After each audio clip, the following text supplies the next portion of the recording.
I thought she loved me, but she was playing with me. I had no idea that this day would turn my whole life around, but it became a point of no return. Wait for the denouement. It is worth every minute of attention. The bourbon was still in the brown paper bag when I stepped through the door. Not the cheap kind either. I had bought it for once in celebration, not survival. Promotion day. I'd worked my ass off for it, ate dinner out of vending machines, held on through the layoffs, the reorgs, the unspoken boys club bullshit.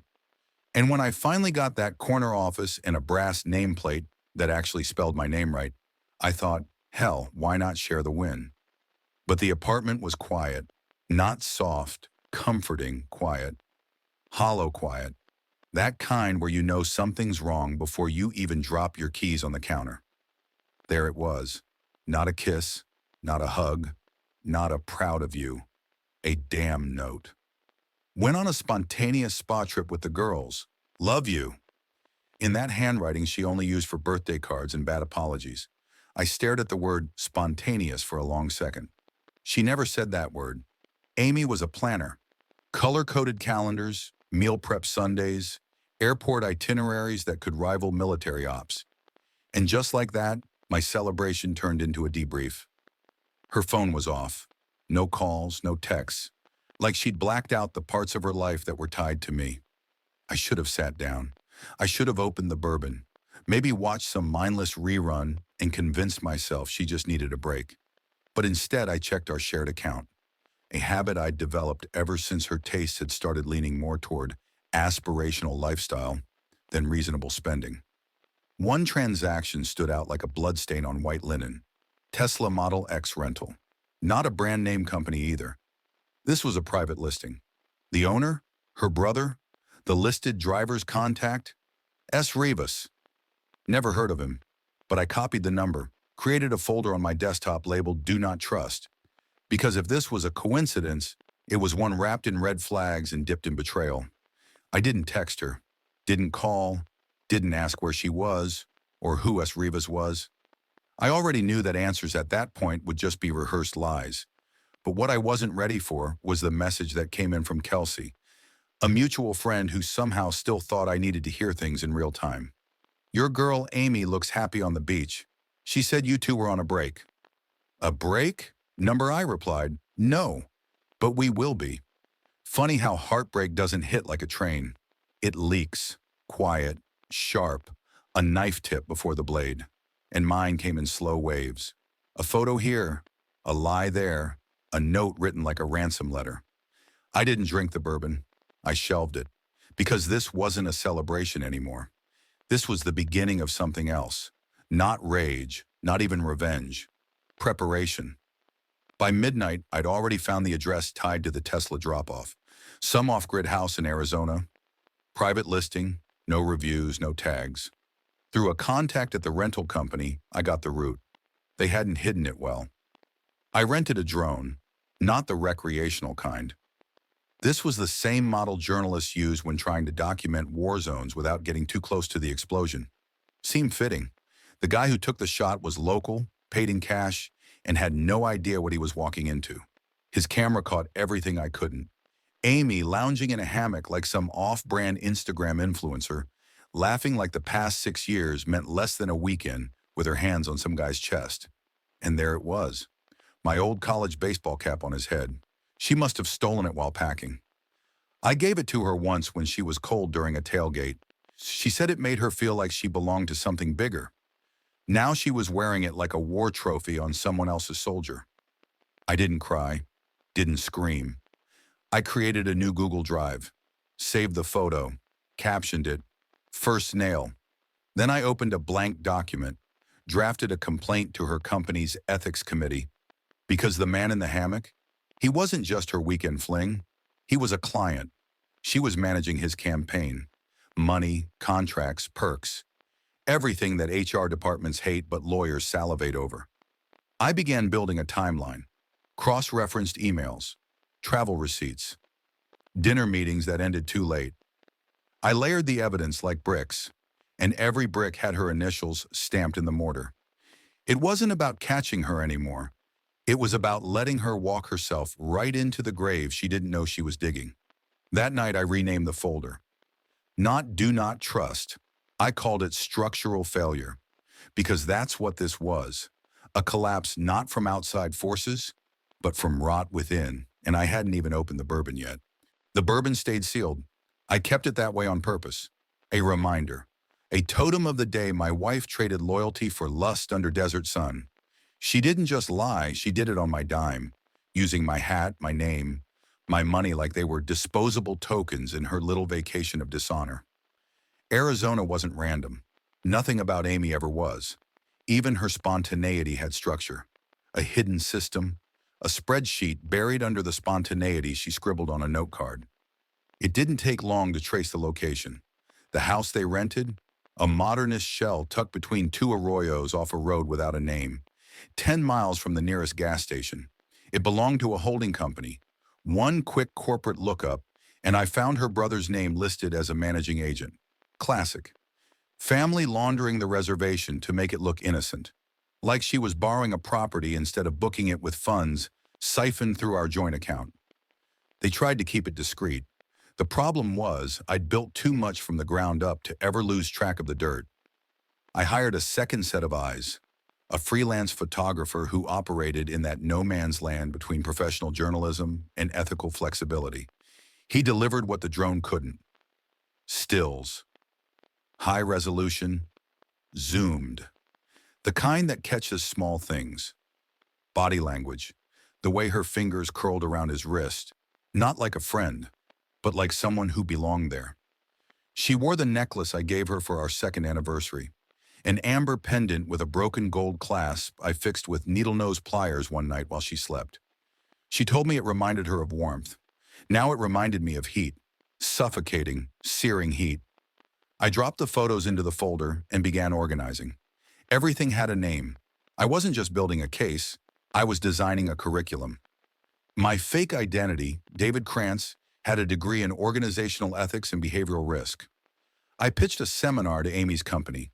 Remote, free, and forward-thinking. They jumped on it. Desperate for PR armor in a post-scandal world. I made sure my voice was altered in pre-recorded slides, my face never shown. The topic, the trust problem in business ethics. The slides were beautiful, professional, cool-toned with minimalist graphs. Then I started inserting the real images, blurred enough to feel generic, but detailed enough to freeze a heartbeat if someone recognized the pendant or the hat. I even slid in a few anonymized financial transactions. Withdrawal amounts matching spa weekends, private travel reimbursements labeled as consulting fees. I didn't claim names, I didn't accuse. I let the data hang. I let the questions multiply. The final slide didn't ask for applause. It didn't end with a thank you. It showed a Tesla parked outside a private home, date stamped, with the words, "Trust is when no one erases you for an adventure in the backseat of a car you paid for." And then the screen went black. I didn't stick around for the Q&A. The fallout didn't take long. HR is always first to panic. There's nothing like the scent of potential litigation to make compliance teams sweat through their blazers. I waited. 2 hours later, I got the first alert. A company-wide inquiry had been initiated. Ethics probe. Internal review. And Amy? Her name was tagged in the internal directory as relevant personnel. I leaned back and finally allowed myself one moment of stillness. The bourbon? Still unopened. Because this wasn't about dulling pain anymore. It was about clarity, precision. But I wasn't done. That evening, I called a favor from someone who owed me a silence. An ex-client who ran a software dev team that had once faced a data breach. I'd helped them write a recovery protocol that kept their brand from tanking. In return, he owed me access. Nothing illegal, just insight. He pulled Amy's company email logs, only the metadata. I didn't want content. I wanted timestamps, patterns, who she emailed most, who she stopped replying to. That was the thread, and I found it. The same client name, Rivas Enterprises. It showed up 15 times in a 2-week period, all at night, long after business hours. One of them was a .mp4 file. She'd sent it twice. The metadata was enough. I traced the file name to a transfer platform. encrypted but not beyond my reach. And when I decrypted it, what I saw was worse than photos. It was them, on video, laughing, her pouring wine, him speaking Spanish into her ear like it was a secret meant only for their bodies. The screen froze on her face, the way she looked at him, that glow, the kind of glow she hadn't shown me in over a year. The glow I thought was just burnout or stress. Number it had a source, and it wasn't me. I stared at the frozen frame, her fingers still brushing his chest, and I didn't cry. I copied the file into the drive, created a new subfolder, titled it Shared Deliverables, because that's what I had become, a man reduced to deliverables. A name on an account, a set of initials on the lease. That night I slept on the couch with my laptop open beside me, a spreadsheet half lit by the glow of the screen. I didn't dream. I just counted rows, and I made a decision. No more waiting. She wanted spontaneous. I would show her what real spontaneity looks like when it's orchestrated by someone who builds trust for a living. When I requested the unpaid leave, I didn't flinch. My manager asked if it was family or health. I said both. I wasn't lying. Betrayal corrodes everything. It seeps into your work, your posture, the way your hands linger over a cup too long. I walked out that day with nothing but a hard drive and the last photo of us that didn't feel staged. Amy laughing, wrapped in a red scarf, eyes half closed. By midnight, the print was gone, digitized, encrypted, filed away under a folder named Archive, closed. I gutted the apartment, every trace of her, boxed, labeled, stored off-site under a false name. Photos, gone. Canvas prints, down. Every object she once claimed as ours now lived in a silent, sealed vault. The apartment felt surgical afterward, not sad, just clean. I left the bed untouched but stripped of pillows. Even her perfume, the one that smelled like wildflowers and white lies, was erased with citrus oils. It smelled like precision now. And I started writing.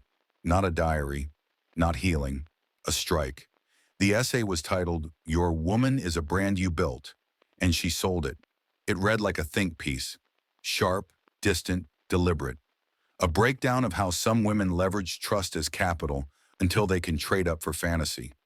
I posted it anonymously on Medium. It caught fire, shared in marketing groups, quoted in forums, misattributed to industry authors, and somewhere in the comments sections, I saw someone write, "Whoever wrote this knows exactly what betrayal looks like up close."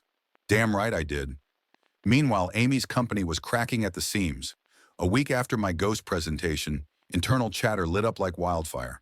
Someone forwarded the deck to legal. Another uploaded it to their ethics Slack. I tracked the metadata. They didn't know it was me, but the tremor was real. One manager emailed the compliance team. The next day, HR flagged a set of client relationships for review, including Rivas Enterprises. Amy's client, Amy's little secret. I sent in another package, a pitch deck, anonymous again. The title was Trust Erosion, when internal risk becomes external fallout. Inside were screenshots, redacted names, a house exterior, a woman's hand across a man's chest. Financial inconsistencies matched to timestamps. I didn't accuse her. I just pointed the flashlight and let everyone else wonder what they were stepping into. Back home, I changed everything. Disconnected the speaker system, replaced the router with a military-grade mesh. No ambient noise, no distractions. Even the fridge sounded different. The apartment became minimalist. The kind of space you don't live in but stage for an exit. And I waited. Then she came back. Her key still worked. I left it that way on purpose. Let her open the door, expecting the same air she used to control. But what she stepped into was hollow. No shoes by the door, no clutter, no warmth, just sterile space, and the kind of silence that screams, "You're not welcome here anymore." She walked into the bathroom. The only thing left was the mirror, and on it, one sticker. "Now do you see?" She didn't know there was a hidden camera in the corner. I watched her stare at it, fingers trembling, mouth open like she was about to whisper something. Maybe my name, maybe a lie. She looked over her shoulder expecting to find me behind her. She didn't. The place wasn't ours anymore. Her first call came 10 minutes later. I didn't answer. By nightfall, I had 11 missed calls and a text from her mother. Is this a misunderstanding? I sent her a lease agreement. The Arizona house? Paid in full. Reserved under my business. The bank transfer? From my account. The exact place her daughter had desecrated? Paid for, planned, and funded by the man she betrayed. Her mother never messaged again. Then came the final play. An email from a law firm. A counterclaim. Accusing me of fabricating evidence. Misusing company information. Amy was swinging wild now. Claiming the digital breadcrumbs weren't hers. That she'd been hacked. That someone faked everything. I didn't reply. I just took a screenshot of the message, added a caption underneath, "Don't mess with the sponsor." Then I dropped it into the drive, just above the video of her clinking wine glasses with her client. Same smile, same lie, same proof. She thought she was in damage control. She didn't realize the damage was already measured, logged, and ready to be delivered. She wasn't the hurricane anymore. She was the debris. She tried to stage a recovery. That was her first mistake. The thing about women like Amy is they think they can rewrite their part in the story with enough spin, enough sincerity in their eyes, enough well-timed tears. But spin only works when the floor is still beneath you. And I'd already pulled it out from under her. She didn't know it yet, but this wasn't a conflict. It was a presentation, and she wasn't the speaker anymore.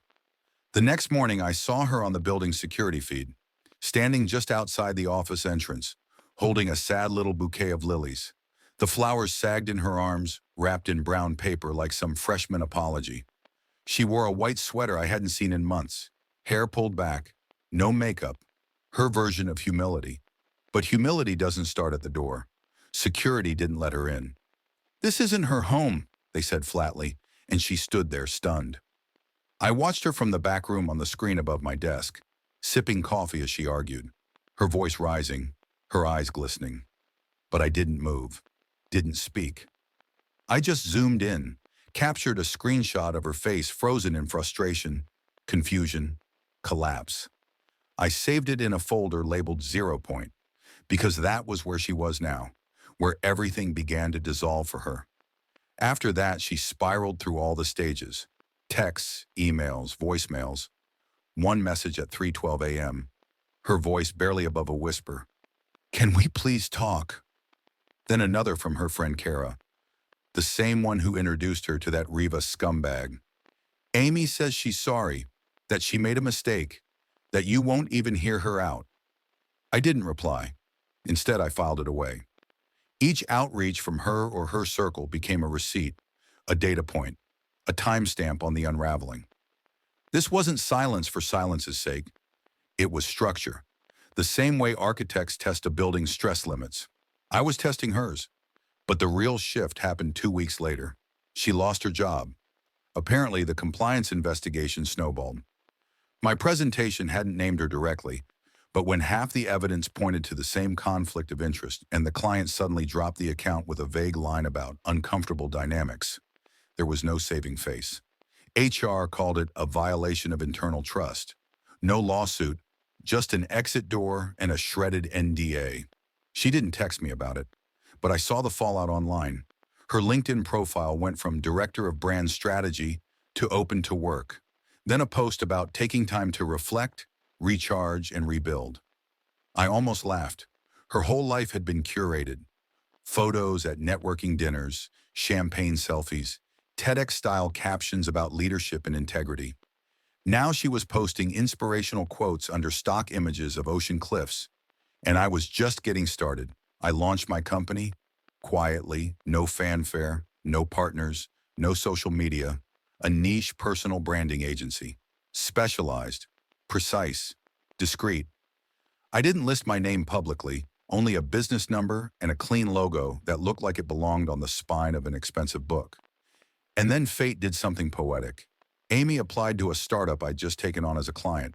She didn't know, of course, that I was the one consulting behind the curtain, that I'd rewritten their brand language, designed their pitch deck, helped structure their hiring strategy. She saw a chance to bounce back, and she bounced right into my lap. They invited her for a remote interview. I asked to be on the panel. Voice masked, name hidden, my camera off. I was just a blurry square in the corner of the screen as she introduced herself with the same tired lines. I'm passionate about brand equity, about building relationships that last. And then I asked her one question, just one. What do you do when the fault is yours, not the client's? She froze. Her voice wobbled. Her eyes darted off screen like she expected a cue card to save her. And then silence. I ended the call. She didn't get the job, and I didn't feel triumphant. I didn't feel anything. This wasn't about revenge anymore. It was about removing her, like dead code from a system, like a ghost file from memory. They say desperation makes people bold, but I've learned it makes them sloppy. A month after I buried her job prospects in that sterile Zoom call, Amy started showing up again, not just through texts or the occasional "I'm sorry" email. She started materializing in places she didn't belong, once outside my office building, clutching a coffee like she just happened to be in the neighborhood. Another time near my gym, pretending to be on a call, pacing the sidewalk like she'd lost track of time. Each time I didn't flinch. I watched, noted the timestamps, logged the routes. She was trying to claw her way back into relevance, not love, relevance.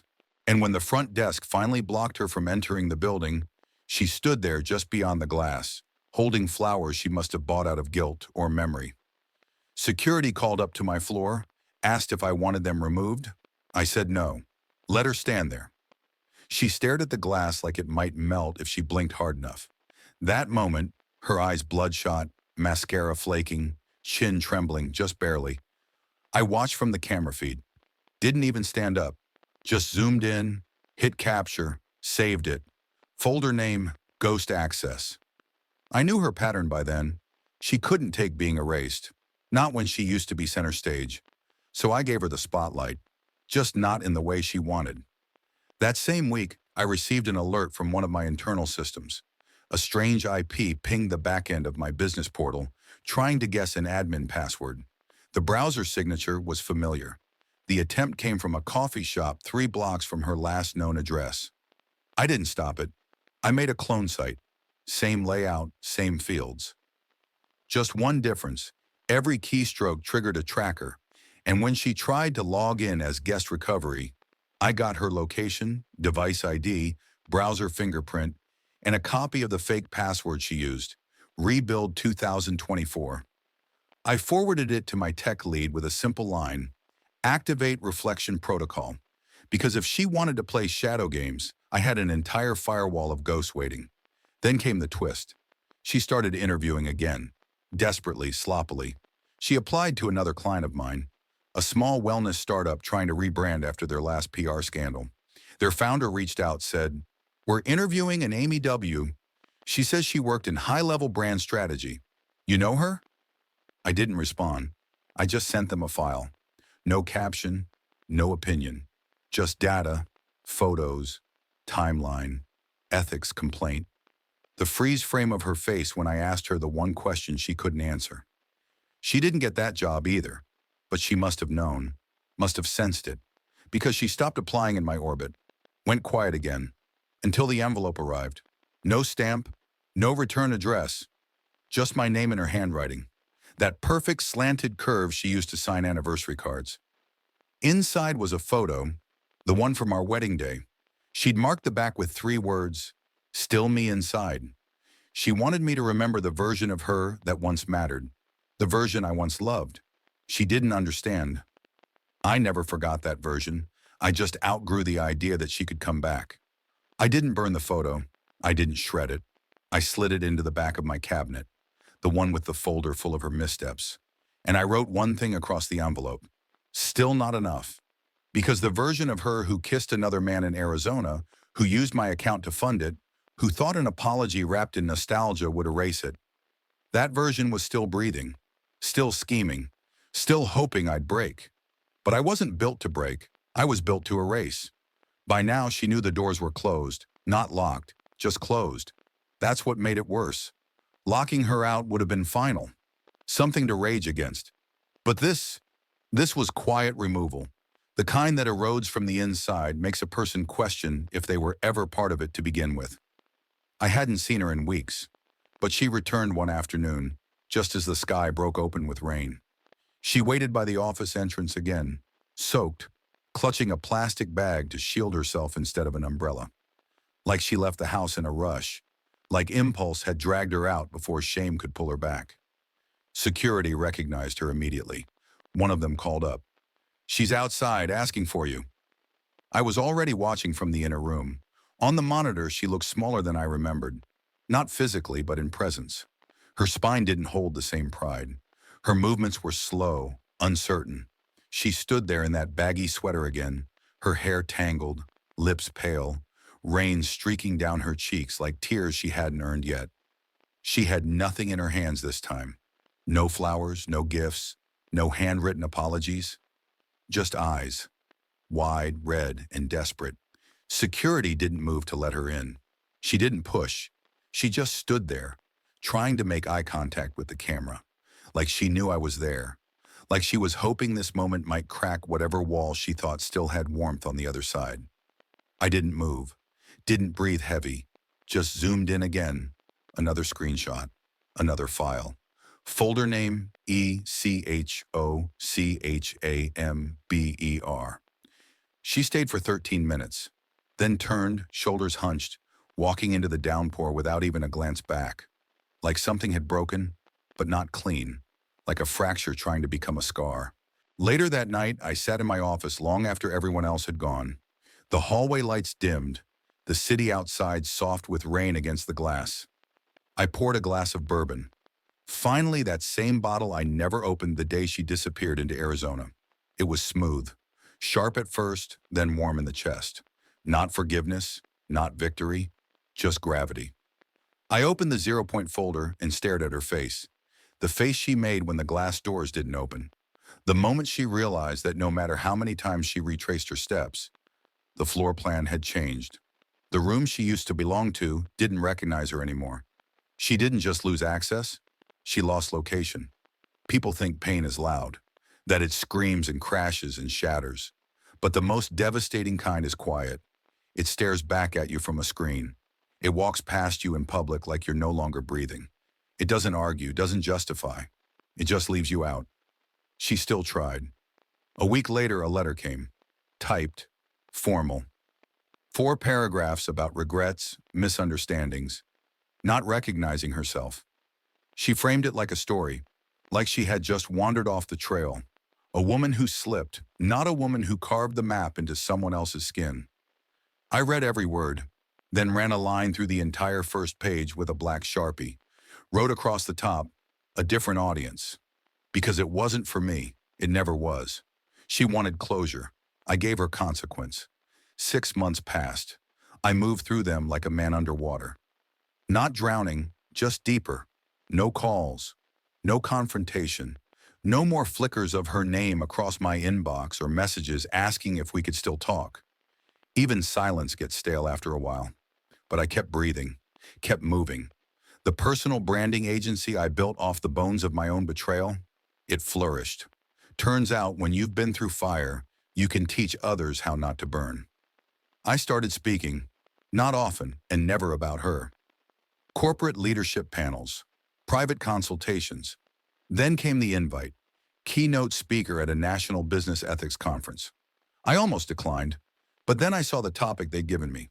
Surviving toxic environments and turning pain into power. Poetic and accurate. The conference hall was overbooked. Rows of faces, mostly strangers, but a few I knew. CEOs who once smirked at emotional language now nodding solemnly to phrases like silent sabotage and intangible theft. I kept my voice steady, my pace sharp. I didn't name names. I didn't have to. I told the story of structure, of building something for someone else only to watch them walk away with it, pretending they built it alone. And then I said the one line that shut the room down. Sometimes the deepest betrayal doesn't feel like being stabbed. It feels like being deleted. The room held its breath. After the talk came the book signing. I expected a line. I didn't expect her, but there she was, 5th in line, holding the hardcover like it weighed more than paper. She wore a blazer over a dress too bright for the occasion, like she couldn't decide between apology and confidence. Her hair was different, shorter, curled at the ends. Her eyes, not broken, but hollow. When she reached the table, she didn't say my name. She didn't have to. "Is it you?" she asked quietly, fingers resting on the book's edge like it might disappear. I looked her in the eye, just for a second, then handed her the book. Blank, no inscription, no note, no flourish of my pen, just the cover. Cold, clean, unsigned. Because a signature is agreement, and I don't sign other people's stories anymore. She stood there for a heartbeat longer, eyes asking for something I didn't give. Then she walked away. No tears, no scene, just the sound of her heels on polished tile. Later that night, I went home. Not the old apartment, not the one with ghosted walls and camera feeds. A new place, coastal, quiet, where I wake up to ocean air and never look over my shoulder, where the only name on the lease is mine, where nothing ever disappears unless I choose to let it go, where the past doesn't knock, because it no longer has a key. That's all for now, folks. Thank you for being with me today and listened. And if you liked my story, please subscribe, hit the like button, and comment below what you think about all this and what would you do if you were me. Also, don't forget to check my other stories in description below.